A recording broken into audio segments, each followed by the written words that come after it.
Magandang araw mga kababayan, narito na ang pinakabagong ulat sa lagay ng panahon ngayong araw, July 7, 2026, Tuesday.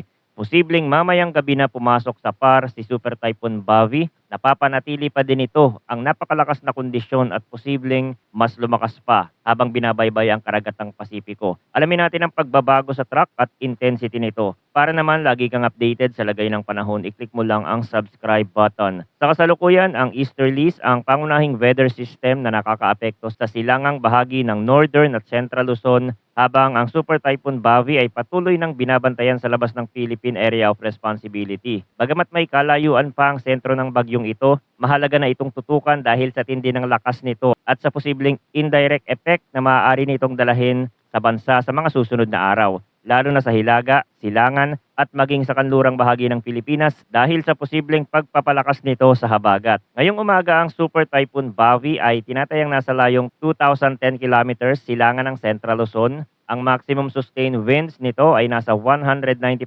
kilometers per hour malapit sa sentro. May bugso hanggang 240 kilometers per hour at kumikilos ito west-northwestward sa bilis na 30 kilometers per hour. Sa lakas na ito, malinaw na isa itong napakalakas na tropical cyclone habang nasa malayong bahagi pa ng Philippine Sea at Western Pacific. Kahit wala pa ito sa loob ng ating teritoryo, sapat na ang lakas at lawak nito para maging sentro ng masusing pagbabantay sa mga susunod na araw. Silipin muna natin ang heavy rainfall outlook na inilabas ng Pag-asa dahil sa southwest monsoon. Para bukas, inaasahan ng 50 to 100 millimeters na ulan sa Sultan Kudarat at Sarangani. Pagsapit naman ng Thursday, July 9, ang parehong dami ng ulan ay inaasahan sa Occidental Mindoro, Palawan, Antique at Negros Occidental. Binibigyan din na ang rainfall forecast ay pwedeng mas mataas pa sa mga mountainous at elevated areas. Bukod pa rito, kung ilang araw ng basa ang lupa sa isang lugar, mas lumalaki ang posibilidad ng pagbaha at landslide dahil sa significant antecedent rainfall. Sa forecast weather conditions sa loob ng bansa ngayong araw, para sa Zamboanga Peninsula, Barm, Lanao del Norte at Sultan Kudarat, ang forecast ay cloudy skies with scattered rains and thunderstorm. Ang sanhin nito ay ang southwest monsoon. Sa mga lugar na ito, mas ramdam ang impluensya ng habagat dahil ang hanging timog kanluran ay may dalang maraming moisture mula sa dagat. Kaya ang lagay ng panahon dito ay mas maulap at mas maulan kumpara sa mga lugar na hindi direktang apektado ng monsoon flow. Ang mga pag-ulan ay hindi lang panandali ang ambon, may mga pagkakataon na pwedeng tumagal ang buhos at mas maging aktibo ang thunderstorm development. Kaya may malinaw na posibilidad ng flash floods at landslides dahil sa moderate hanggang paminsan-minsang heavy rains. Sa Zamboanga Peninsula, maaaring maranasan ang mga yugto ng maulap na kalangitan sa malaking bahagi ng araw na may pabalik-balik na pag-ulan sa iba't ibang oras. Sa Barm, lalo na sa mga lugar na malapit sa baybayin at sa mga komunidad na madalas tamaan ng runoff mula sa mas mataas na lugar, mas mahalagang bantayan ang mabilis na pagtaas ng tubig. Sa Lanao del Norte at Sultan Kudarat, ang tuloy-tuloy o sunod-sunod na ulan ay pwedeng magdulot ng localized flooding at pagguho sa mga bahaging may slope at sa mga lugar na malapit sa kabundukan. Dahil ang habagat ay maaaring lalong lumakas sa mga susunod na araw dahil kay Bavi, may posibilidad na ang mga lugar na ito ay makaranas pa ng mas aktibong ulan habang papalapit ang kalagitnaan ng linggo.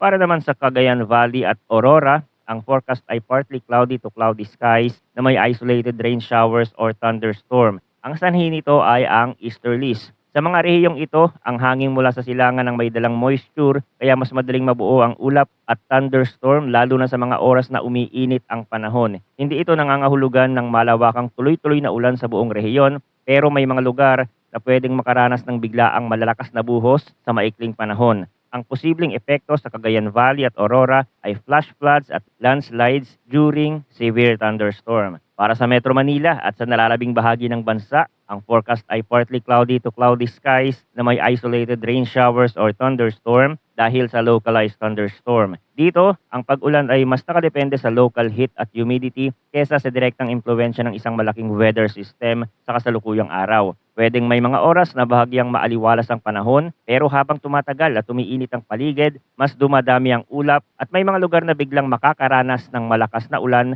sa tanghali, hapon o gabi. Sa Metro Manila, ito ang klase ng lagay ng panahon na pwedeng magdulot ng mabilis na pagbabago sa kondisyon ng kalsada at visibility. May mga lugar na tuyo pa habang sa ibang bahagi ay malakas na ang ulan. Sa natitirang bahagi ng Luzon, Visayas at Mindanao na wala sa mas aktibong habagat o easterly zones, ganito rin ang mas inaasahang pattern. At kapag ang thunderstorm ay naging severe, posible pa rin ang flash floods at landslide sa mga sensitibong bahagi. Tingnan naman natin ang general outlook para kay Super Typhoon Bavi. Inaasahan si Bavi na magpapatuloy sa paggalaw pa west, northwestward at papasok sa Philippine Area of Responsibility sa pagitan ng mamayang gabi or sa madaling araw ng Wednesday, July 8. Sa oras na makapasok ito sa PAR, bibigyan ito ng local name na Inday. Habang nasa ibabaw ng Philippine Sea, inaasahang kikilos ito generally northwestward patungo sa Ryukyu Island. Sa kasalukuyang forecast, inaasahang mapapanatili nito ang lakas bilang super typhoon sa pagpasok sa PAR. Pagkatapos nito, unti-unting inaasahan ang paghina habang dumadaan ito malapit sa extreme northern Luzon at habang papalapit sa silangan ng Taiwan. Mahalagang tandaan na kahit mababa sa ngayon ang posibilidad ng landfall sa anumang bahagi ng Luzon, hindi ito dapat ituring na maliit na banta dahil sa tindi ng lakas at sa lawak ng malalakas na hangin mula sa sentro ng Super Typhoon Bavi, hindi inaalis ang posibilidad ng pagtaas ng wind signal sa Hilaga at silangang bahagi ng Northern Luzon. Posibleng magsimula mamayang gabi o sa Wednesday ng umaga. Sa kasalukuyang assessment, ang pinakamataas na wind signal na maaaring itaas habang dumaraan ito ay posibleng nasa signal number 2 o signal number 3. Dahil may uncertainty pa rin sa lawak ng radius ng strong winds, hindi rin inaalis ang posibilidad ng pagtaas ng wind signal sa silangang bahagi ng Southern Luzon at Visayas kung magbabago ang track o lawak ng hangin sa mga susunod na advisory. Bukod sa usapin ng hangin, mahalaga ring tandaan na posibleng magsimula ang gusty conditions sa malaking bahagi ng bansa mamayang gabi